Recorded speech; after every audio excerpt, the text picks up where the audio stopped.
Bem-vindos à nossa próxima palestra do Conalco 4. Quem fala pra gente agora é a Laura Fantasini Gransoli. É um prazer muito grande ter a Laura aqui com a gente. A Laura é nutricionista, graduada e mestre pela Universidade de São Paulo, é especialista em nutrição clínica pelo Grupo de Apoio à Nutrição Interal e Parenteral e especializada em dificuldades alimentares. A Laura atua há 16 anos em atendimento clínico hospitalar e em consultório particular. E ela vai contar pra gente hoje como potencializar o crescimento e o ganho de peso na criança que não come. Espero que vocês aproveitem muito essa palestra. A Laura é uma pessoa que tem muitas coisas para contribuir e eu tenho certeza que vai ajudar muitos pais e profissionais a entenderem todas essas questões.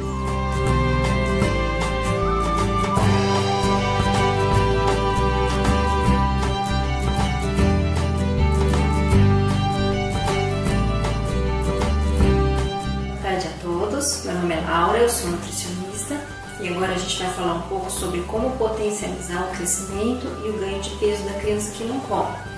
É uma preocupação muito grande entre os pais e os cuidadores, principalmente se a criança vem cursando com uma dificuldade de ganho de peso, com uma desaceleração do crescimento ou até mesmo perda de peso. Então, uma coisa que é importante a gente começar relembrando é a questão do desenvolvimento da criança nos primeiros anos de vida, A gente parte do momento daquele bebezinho que fica ali deitado no berço, que quase não se movimenta, para um momento que depois essa criança começa já a sustentar o pescoço, consegue sentar, rolar, engatinhar. E na alimentação existe toda uma transição também nesse período. Então a gente tem desde o nascimento até os 2 primeiros anos, o segundo ano de vida, uma transição muito grande. A criança começa com alimentos basicamente líquidos, o leite, em que ela tem um movimento mais de sucção, e depois a gente vai fazendo uma transição até o momento em que essa criança com 2 anos de vida já está comendo a mesma refeição da família. Então, ao longo de todo esse período, ela aprende sabores, ela aprende texturas, e todo esse aprendizado que acontece ao longo desse período, ele é guiado pelos pais e pelos cuidadores, E é importante a gente lembrar que todo esse aprendizado, ele não envolve somente a esfera nutricional, ele também envolve todo um contexto social e cultural da alimentação. Então, quando a gente fala do papel dos pais na alimentação dos filhos, a gente está falando de uma maneira de ensinar a criança a comer. A criança, ela não, embora pareça muito natural para a gente, a criança ela não nasce sabendo comer. Comer é um comportamento aprendido. Então, nesse processo de aprendizagem, os pais, eles têm um papel muito especial, Já foi falado em outras aulas aqui nesse curso no Conalco sobre a questão da divisão de responsabilidades, Então, qual que é a responsabilidade dos pais na alimentação? Qual que é esse papel dos pais?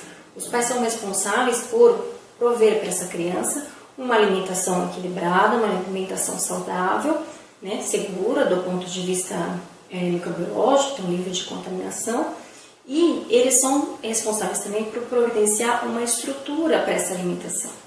Então, os pais vão ter o papel de definir o que essa criança vai comer, então o que vai ser oferecido para ela, onde ela vai comer, então se ela vai comer na mesa, no cadeirão, quando ela vai comer, então a criança vai aprender que existem horários para comer, ela vai aprender que existem momentos em que o comum é uma refeição com alimentos aquecidos, uma refeição de alimentos salgados. Existem momentos que o mais habitual é uma refeição à base de leite, de frutas, Tudo isso é culturalmente determinado. E isso vai ser também ensinado pelos pais, E os pais também vão ensinar como essa criança vai comer. E a maneira como os pais alimentam essa criança tem um papel essencial em toda essa questão do desenvolvimento do comportamento alimentar da criança, E essa fase dos primeiros 2 anos acaba sendo a fundação de como vai ser o hábito alimentar dessa criança no futuro e para o restante da vida,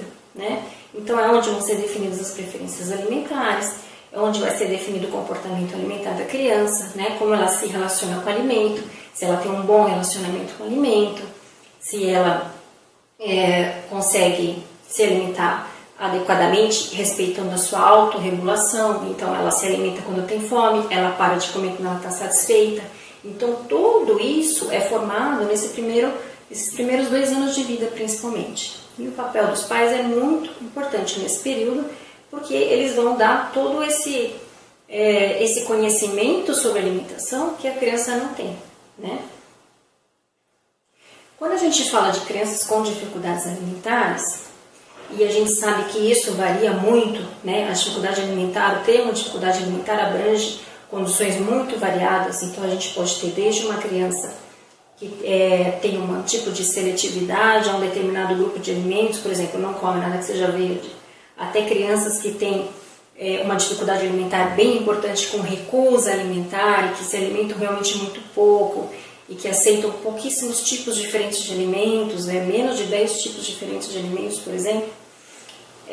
Apesar de ter toda essa variabilidade dentro da dificuldade alimentar, o que a gente vê nos estudos da literatura, o que a gente observa também bastante no consultório, é que são crianças que normalmente aceitam pequena variedade e quantidade de frutas, verduras e legumes, né?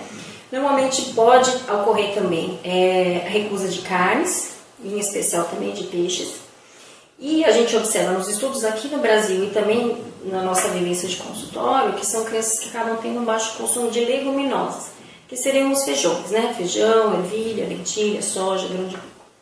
E isso vai acabar levando a algumas deficiências nutricionais. Então, a gente observa que normalmente essas crianças têm uma ingestão alimentar menor de ferro, zinco, algumas vitaminas como a vitamina A, C e E, vitaminas do complexo B, em especial tiamina, riboflavina e niacina.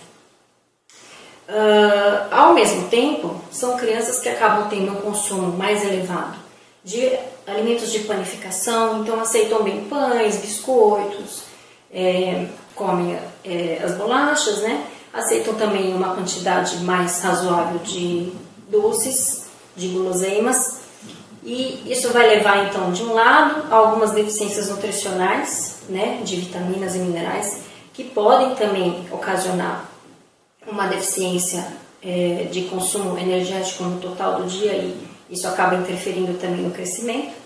E por outro lado, a gente vai ter crianças que podem até ter alterações, por exemplo, do colesterol sanguíneo, do triglicérido sanguíneo, porque acabam tendo uma alimentação bastante desbalanceada. Então, nosso primeiro passo para lidar com esse tipo de situação é organizar a rotina de alimentação, né? É muito importante que os pais e os cuidadores comecem a estruturar a alimentação, né? Definindo um local para as refeições, que idealmente seria na mesa, né? No cadeirão. É importante ter uma rotina para as refeições, então criar um ritual para o momento da refeição, né? A criança tem que passar por uma transição gradual para a atividade que ela está, para o momento da alimentação. Mesmo uma criança que se alimenta bem, se você tira ela da brincadeira que ela está fazendo ou da frente da televisão e simplesmente põe na frente da mesa, ela não vai estar tão disposta a aceitar aquela alimentação, né? Então imagina ainda mais uma criança que tem dificuldade alimentar. Então o ideal é a gente ter um momento de transição e que essa criança vai sendo informada que aquele momento de brincadeira está terminando e vai ter uma transição para a atividade que vai ser agora a alimentação. Claro que crianças pequenas não entendem muito a noção de tempo. Então não adianta falar, daqui 5 minutos ou daqui a pouquinho nós vamos, né, parar de brincar com isso. Uma coisa que às vezes ajuda é falar, olha, daqui 3 dedinhos a gente então vai parar de brincar, daqui 2 dedinhos, e a gente vai dando essa noção de tempo e a criança vai então percebendo que aquela atividade vai acabar, né? Se as crianças já têm condições, para as crianças maiores, é importante fazer com que elas participem da preparação da mesa. Então ajudar a pôr a toalha na mesa, colocar os talheres, os guardanapos, né? Fazer com que ela comece a participar do momento da alimentação. Refeição em família é sempre muito importante, né? A gente sabe que no dia a dia de hoje é muito complicado, não é todo mundo que consegue fazer as refeições com os filhos, mas é importante reservar alguns momentos da semana, nem que sejam algumas poucas refeições durante a semana, para sentar junto com a criança e comer junto com ela, né? As crianças, elas precisam desse tipo de interação, elas precisam observar os pais, os cuidadores comendo, então isso é muito importante. E outra questão é organizar essa questão do tempo à mesa. Então, Normalmente as crianças que têm dificuldade alimentar são crianças que passam muito tempo na mesa, porque são crianças que elas viram o rosto, elas enrolam, elas não comem com toda a facilidade, com a destreza que os pais, né, gostariam. E às vezes eles acabam ficando 40, 50 minutos com essa criança na mesa. E o ideal é que a gente não passe muito de 20, 30 minutos. Porque depois desses 30 minutos, até você chegar nos 40, nos 50 minutos, normalmente essa criança vai aceitar pouquíssimas colheradas. E esse pouco de alimento que ela vai aceitar mais não compensa todo o desgaste que você teve por manter ela mais à mesa, né? A refeição se torna um momento pesado, um momento de estresse para os cuidadores, para os pais, um momento de estresse para a própria criança, e isso só vai piorando ainda mais a questão da dificuldade alimentar. Ah, mas aí como é que eu faço? Se o meu filho vem para a mesa, passou meia hora e não comeu nada, eu simplesmente paro. O que a gente recomenda é o seguinte: depois de uns 20, 30 minutos, a criança não comeu nada, ou comeu de maneira insuficiente, você deixa a criança sair da mesa, guarda a refeição e oferece novamente essa refeição depois de uns 30, 45 minutos.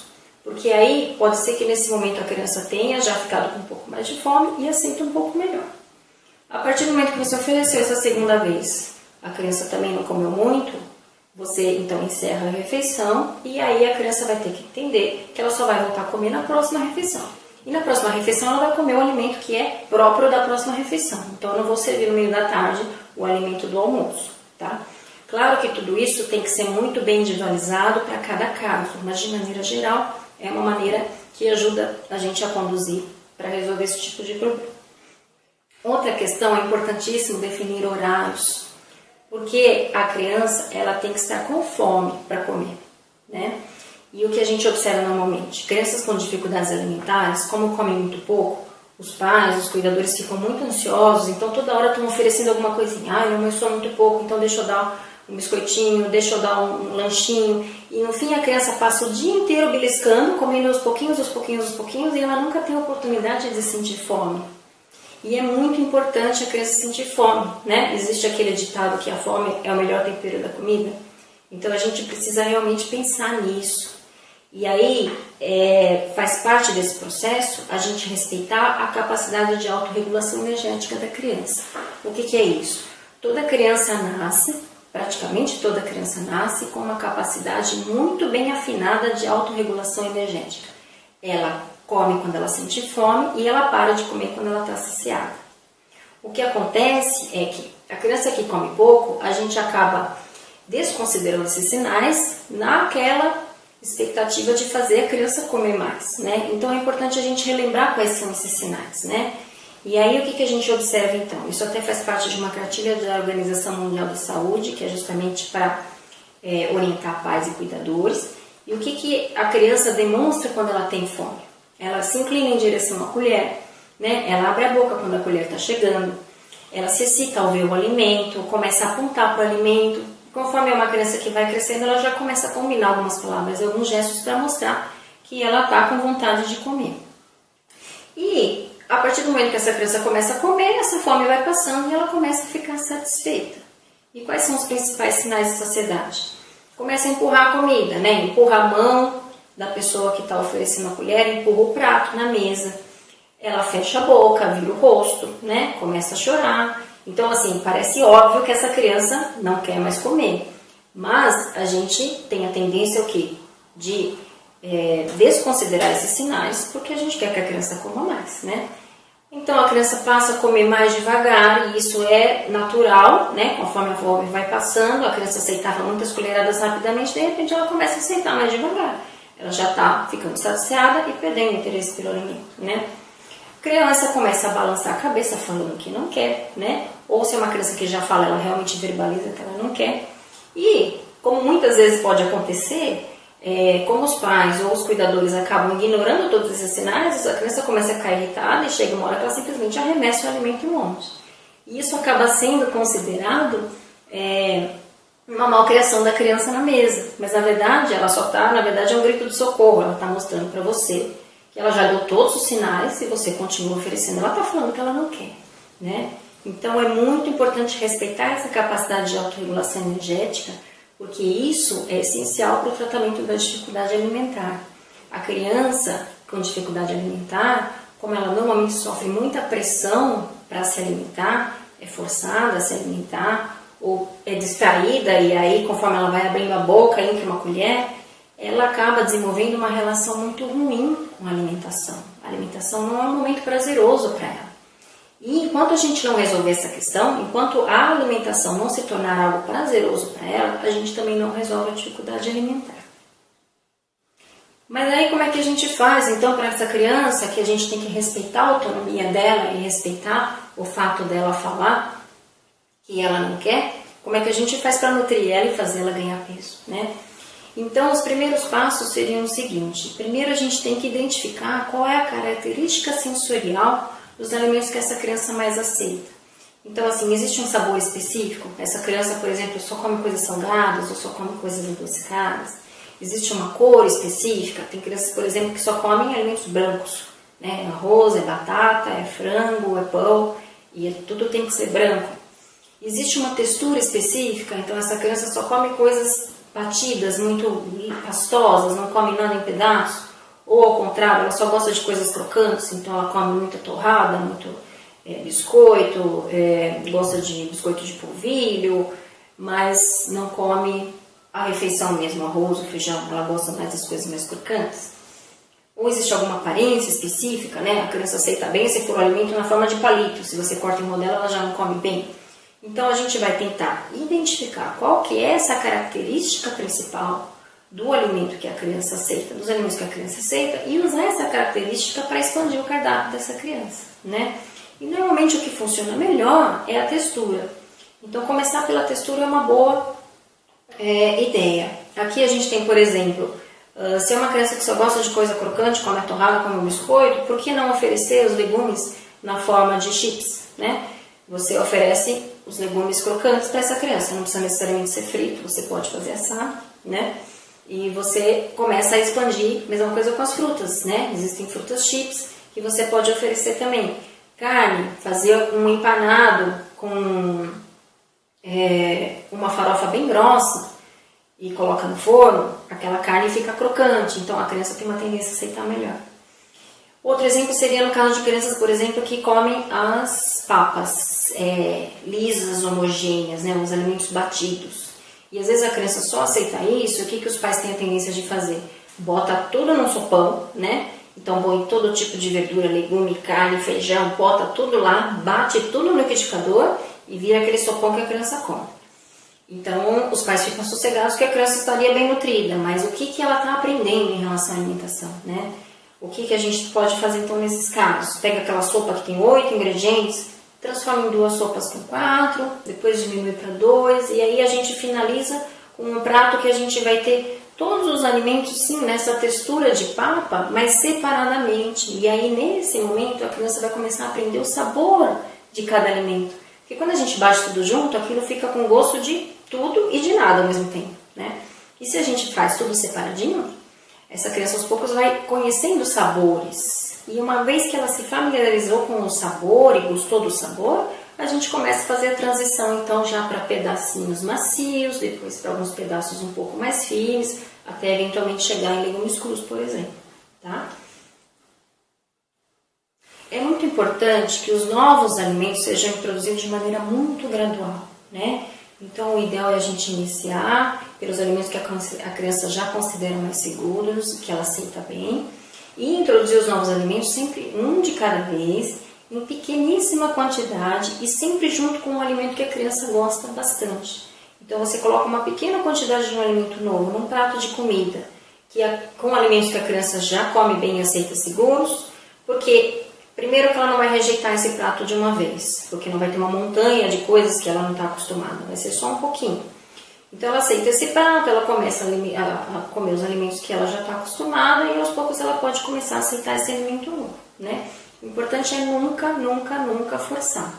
É como eu já falei, você já deve ter ouvido bastante aqui nesse canal, a gente não pode transformar um momento da alimentação num momento ruim para a criança. Ela não pode ter uma experiência ruim com a alimentação, senão ela nunca vai se livrar dessa dificuldade alimentar. Então, forçar, pressionar para comer, usar algumas frases do tipo come mais um pouquinho, experimenta, falta só mais uma colherada, a mamãe vai ficar triste se você não comer. Tudo isso são frases que só vão prejudicar todo o processo, tá? E aí a gente vai começar então a lançar mão de algumas táticas que a gente pode ajudar a criança a aprender a comer. Então existem 3 formas bem específicas que podem ajudar a criança a aprender a comer. A primeira é a familiarização. Então, um alimento que é familiar para uma criança, normalmente acaba sendo um alimento preferido por ela, né? E é importante a gente lembrar que os bebês e as crianças, elas tendem a comer somente seus alimentos preferidos, né? Nós adultos, a gente conhece a importância de alguns alimentos para a manutenção da saúde, né? Para a prevenção de doenças, e tem coisas que a gente come, mesmo sem gostar muito, porque a gente sabe que é bom para nós. Com criança isso não funciona. Não adianta você falar para uma criança em idade pré-escolar ou até em idade escolar, muito menos para um bebê, né? Que, come isso porque é bom, isso vai te ajudar a crescer, isso vai te deixar forte. Não é isso que vai estimular a criança a se alimentar bem. Ela vai comer aquilo que ela gosta de comer, né? Então, um alimento que não é familiar para a criança, normalmente é um alimento evitado e que os pais acabam considerando que é um alimento então, que a criança não gosta. Mas às vezes ela só não gosta porque ela não é familiar com aquele alimento, né? Então, é importante a gente lembrar que normalmente as crianças e os bebês, né? As crianças elas nascem com uma predisposição para gostar de sabores doces e salgados. Por isso aceitam muito bem quando a gente dá um chocolate, aceitam muito bem quando a gente dá um biscoito. Mas elas têm uma tendência a rejeitar sabores amargos e azedos. Isso é geneticamente determinado. E a maior parte dos verduras e legumes fazem parte, né, desses alimentos amargos e azedos. Então, se a criança não estiver familiarizada com esses alimentos, ela não vai aceitar. E como é que a gente faz então essa familiarização? É ensinar, né? Mais uma vez o papel dos pais de ensinar. E lembrar que para a criança aprende brincando. Então tudo tem que ser muito lúdico, né? Então é importante fazer passeios à feira, ao mercado, mostrar, deixar as crianças brincarem com os alimentos, né? Deixá-las sentirem o peso, o tato, se é áspero, se é liso, né? Verem as formas. Tudo isso faz as crianças irem aos poucos se familiarizando. Alguns de figurinhas, né, que envolvam alimentos, fazer desenhos ou até assistir, né, animações que têm alimentos, atividades de horta, né, atividades de culinária. Então, dependendo da faixa etária da criança, sempre vai ter algum tipo de atividade que a gente pode fazer para ir familiarizando as crianças com esses alimentos. E tem muitos estudos que mostram que as crianças que começam a ser familiarizadas com determinados alimentos, automaticamente começam realmente a aceitar melhor esses alimentos, tá? Outra forma de aprender a comer é a observação. Então, aí vem a grande importância dos pais e dos cuidadores de serem um modelo, né? As crianças, elas tendem a experimentar novos alimentos quando elas veem os adultos comendo esses alimentos, né? Principalmente se são adultos ou pessoas com quem elas têm uma ligação afetiva muito forte. Então, elas vão sentir que aquele alimento é seguro, já que essa pessoa que cuida tão bem dela, né, está comendo esse alimento. Então, não adianta eu querer que meu filho coma uma maçã se eu não como uma maçã na frente dele, né? Então, é muito importante ser o modelo. A criança aprende muito através, né, por meio da observação. E também a criança pode aprender a comer por associação. E aí a gente pode ter tanto uma associação emocional, né, em que o momento da refeição é um momento de interação social, que existe muito afeto, muita leveza, muita alegria. Então é um momento de brincadeira. E, nossa, não pode brincar com o alimento? Pode. Como eu falei, a criança ela aprende através da brincadeira. Então, por que não pode brincar com a comida? Pode sim, ela precisa experimentar aquela comida.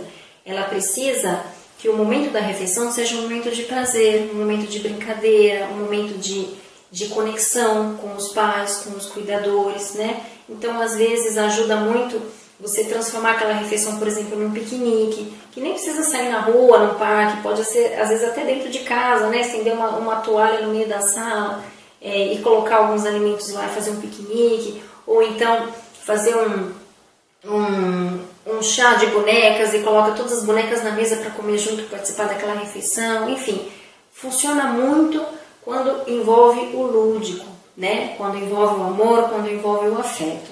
Então, é muito importante que a refeição seja um momento de prazer, para a criança associar a alimentação com um momento que é muito bom para ela, né? O contrário também pode acontecer. Se a gente faz uma associação emocional para o lado negativo, então toda hora de refeição é um momento de estresse, é um momento de gritaria, é um momento de briga, essa criança nunca vai ter prazer em comer. E quando a gente fala de associação, a gente também fala de associação de sabores. Então, novos sabores associados a alguns sabores já familiares. A criança ela vai aceitar melhor um alimento novo quando ele está associado a algum sabor de algum outro alimento que ela já aceita bem. E uma coisa que ajuda muito isso é o uso de ervas e especiarias, né? Temperos, muitas vezes as crianças acabam gostando de um tempero ou outro e você pode usar esse tempero num alimento novo para fazer ela aceitar esse alimento novo. Então, isso é uma coisa que funciona bem. É muito importante explorar, procurar conhecer quais são os principais temperos que os seus filhos, que as crianças gostam, para então aproveitar esses temperos para trazer para o prato da criança novos alimentos. Enquanto isso, a gente vai ter que adotar algumas outras táticas, porque tudo isso que eu falei até agora são coisas que levam um pouco de tempo, não é de um dia para o outro que você vai começar as atividades e a criança vai passar a comer melhor. E a gente precisa garantir que essa criança esteja bem nutrida, né? Então, enquanto isso, a gente vai avaliando o que a criança já normalmente aceita e observando, baseado naquilo, quais seriam as principais deficiências nutricionais que essa criança pode ter, a gente começa então a fazer algumas modificações na alimentação, tentando torná-la mais nutritiva. Então a ideia é tornar os alimentos que a criança já aceita mais nutritivos, para a gente poder tranquilizar, né? Ficar tranquilo, pais, cuidadores, terem tranquilidade de não pressionar essa criança no momento da refeição, dar autonomia para ela se alimentar, né? E para ela recusar o alimento se ela quiser, com a certeza de que com os alimentos que ela já aceita, ela vai estar bem nutrida, né? Então a gente pode enriquecer os alimentos que a criança já aceita com ingredientes sensorialmente neutros. Por exemplo, a criança come bem o arroz e de repente a gente pode pôr um pouco de quinoa nesse arroz. A quinoa ela tem um sabor bem neutro, ela tem uma cor muito parecida com a do arroz, ela pode se misturar e a criança aceita bem e você consegue enriquecer um pouquinho essa alimentação, né? Outro exemplo, substituir algum snack que a criança já esteja acostumada por outros snacks mais nutritivos e que têm as mesmas características sensoriais. Então, por exemplo, a criança gosta de comer a batatinha chips. Então, por que não oferecer uma abóbora chips, uma beterraba chips, uma cenoura chips? Você faz com que a criança tenha aquele prazer da textura e consegue, né, fornecer mais nutrientes.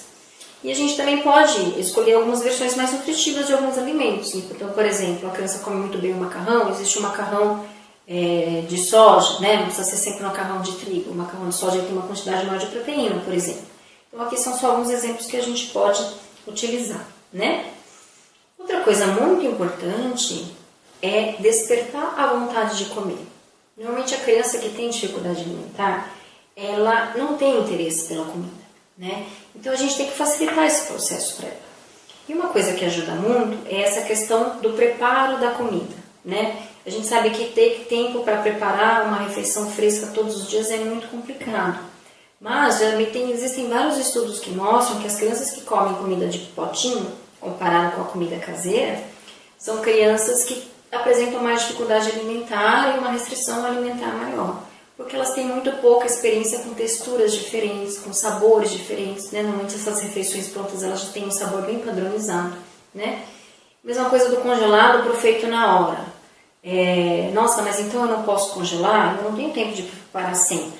A questão é que quando a gente descongela, põe lá no micro-ondas para descongelar, a comida de repente está pronta e você nem sentiu aquele cheiro, né, da comida sendo preparada. Então uma coisa que pode ajudar é congelar, quando for preparar a comida, congelar os alimentos separadamente, né? Normalmente os pais eles costumam fazer o seguinte: pega no fim de semana e prepara aquela monte de alimento, né? Faz 2 sabores diferentes de sopa, por exemplo, pensando numa criança pequena, e a criança passa a semana inteira comendo só aqueles 2 sabores de sopa. E o que a gente pode fazer então? Em vez de cozinhar tudo junto e congelar tudo junto, a gente cozinha os alimentos separadamente e congela separadamente. Em forminhas de gelo, por exemplo, E aí a gente vai, na hora de montar a refeição, tira do congelador um bloquinho de gelo de verdura, 1 ou 2 de legumes, tira um tubérculo, uma carne, e aí a gente monta cada vez uma refeição diferente para a criança. E uma coisa que vai ajudar ainda mais é finalizar o preparo na hora de servir. Então deixar algum desses alimentos só cozido e deixar para refogar na hora de servir. Se você tira do congelador na noite anterior e já deixa descongelando à noite, no dia que você vai preparar, já está descongelado, de repente só colocar numa panela com um fiozinho de óleo, um pouquinho de alho e cebola e só aquele cheiro do refogado, que invade a nossa casa, isso já faz a gente começar a despertar o apetite. Então, despertar o apetite para essas crianças é muito importante, Quem que resiste àquele cheirinho gostoso da comida sendo feita? Se a criança não tiver essa experiência, isso é uma coisa que pode, dificultar a aceitação dela. Às vezes é preciso um pouco mais do que isso, Principalmente nos casos que cursam com desaceleração do crescimento, do ganho de peso, ou às vezes até mesmo uma perda do ganho de peso, vai ser muito importante fazer um acompanhamento profissional, Principalmente para identificar quais são as causas dessa dificuldade alimentar. Então, vocês já viram, estão vendo aqui no canal que existem diversas causas, existem as questões de alguns tipos de doenças, existem as questões sensoriais, as questões comportamentais. Então, é muito importante identificar as causas dessa dificuldade alimentar e avaliar bem as principais carências nutricionais que podem estar causando essa questão da dificuldade do crescimento e podem interferir também no desenvolvimento, E às vezes vai ser necessário fazer uso de uma complementação da alimentação, Então, se o ganho de peso está insuficiente ou se houve perda, a gente vai buscar dentro da alimentação daquela criança aonde estão os déficits nutricionais e procurar como que a gente vai poder complementar, Então, eventualmente, a gente pode simplesmente aumentar a densidade calórica de uma preparação, colocando, por exemplo, um pouco de azeite no prato de comida, mas eventualmente a gente precisa aumentar a densidade nutricional também, a parte de vitaminas e minerais. Muitas vezes a gente pode então fazer uso dos suplementos alimentares, mas é muito importante que seja uma avaliação muito criteriosa do uso, Quais são as deficiências nutricionais, para ver se existe uma real indicação desse complemento alimentar. E aí a gente pode usar, tem alguns que são sem sabor, então a gente pode misturar, por exemplo, um caldo de feijão, uma sopa, colocar num suco, ou então fazer o uso mais tradicional, que é mais conhecido, misturando no leite, ou então misturando em água, E qual que vai ser o papel desse complemento alimentar? Vai fazer uma suplementação da alimentação, Então, vai aumentar a oferta energética dessa alimentação que a criança aceita, e isso ajuda a retomada do ganho de peso, do crescimento, mas também, muitas vezes, vai aumentar bastante a oferta proteica da alimentação, porque esses suplementos, esses mais comuns que a gente encontra em farmácias, em mercados, eles têm uma oferta proteica bem elevada. E, normalmente, essas crianças que têm dificuldade alimentar já têm um consumo proteico adequado, porque consomem, às vezes, bastante leite. Então, é muito importante a gente observar se não está tendo excesso e qual que é a dose mais adequada de uso desse complemento. Hoje a gente sabe, existem vários estudos que mostram que, principalmente nos 2 primeiros anos de vida, um excesso de oferta proteica pode resultar depois numa obesidade, na infância ou até mesmo na idade adulta, em doenças crônicas, diabetes, doenças do coração. Então é muito importante a gente avaliar isso com muito critério. E esses complementos, esses suplementos alimentares também vão aumentar a oferta de micronutrientes, então de vitaminas e minerais. O que é muito importante a gente avaliar? Se a saciedade causada pelo uso desse suplemento vai prejudicar o apetite na próxima refeição. Porque esses suplementos alimentares eles têm uma quantidade calórica alta e eles causam bastante saciedade.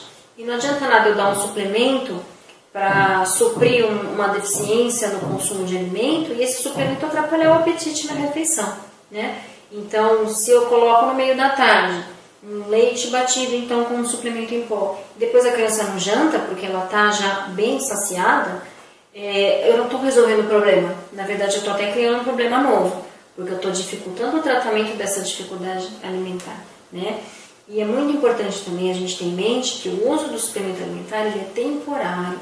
Ele vai ser usado para que a gente possa garantir uma oferta nutricional no momento que a criança está aprendendo novamente a se relacionar com os alimentos, perdendo o medo de experimentar alimentos novos, né? Ela está perdendo toda aquela carga negativa que existia com a alimentação, ela está transformando a relação dela com a alimentação numa coisa mais positiva. Então isso é uma coisa que toma algum tempo e a gente precisa garantir uma boa nutrição dessa criança. Mas a partir do momento que essa criança começa a aceitar mais alimentos e começa já a aumentar também a quantidade de alimentos, a gente tem que ir aos poucos tirando esse suplemento. Então ele não pode simplesmente ser uma muleta, né? Meu filho não come bem, então eu dou o suplemento e ele está bem nutrido. E aí você não está resolvendo o problema, né? Principalmente o problema, você pode estar resolvendo um problema nutricional, mas não está resolvendo um problema social e emocional que envolve a dificuldade alimentar, que é o fato de você não poder, a criança não pode dormir na casa de um amiguinho porque não come, você não pode ir num restaurante porque a criança não vai comer nada, então assim, você não consegue melhorar, você sempre um estresse no momento da refeição, então você não vai resolver o problema. O suplemento alimentar ele tem uma indicação muito específica e o uso é sempre temporário, tá? E para finalizar então, o que é importante a gente entender em relação a uma criança que tem um comportamento alimentar positivo? Não é uma criança que precisa comer de tudo, né? Mas ela gosta de participar das refeições, ela tem prazer em se alimentar, né? Ela permanece calma na presença de alimentos desconhecidos e ela escolhe entre os alimentos que estão disponíveis. Lembra que lá no começo eu falei da questão da divisão de responsabilidades, né? Isso até já foi falado em uma outra aula aqui no Conalco.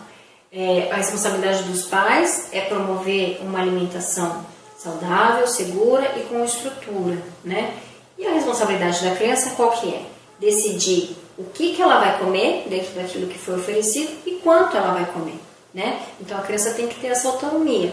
E ao longo desse processo é importante que essa criança tenha acesso neutro a novos alimentos, então sem pressão, né? E gradualmente ela vai aumentando o seu repertório alimentar. Então é importante a gente dar oportunidade para essa criança aprender a comer com prazer, tá bom? Então é isso que eu queria trazer para vocês. Agradeço a presença de todos e fico à disposição para comentários e dúvidas. Muito obrigada!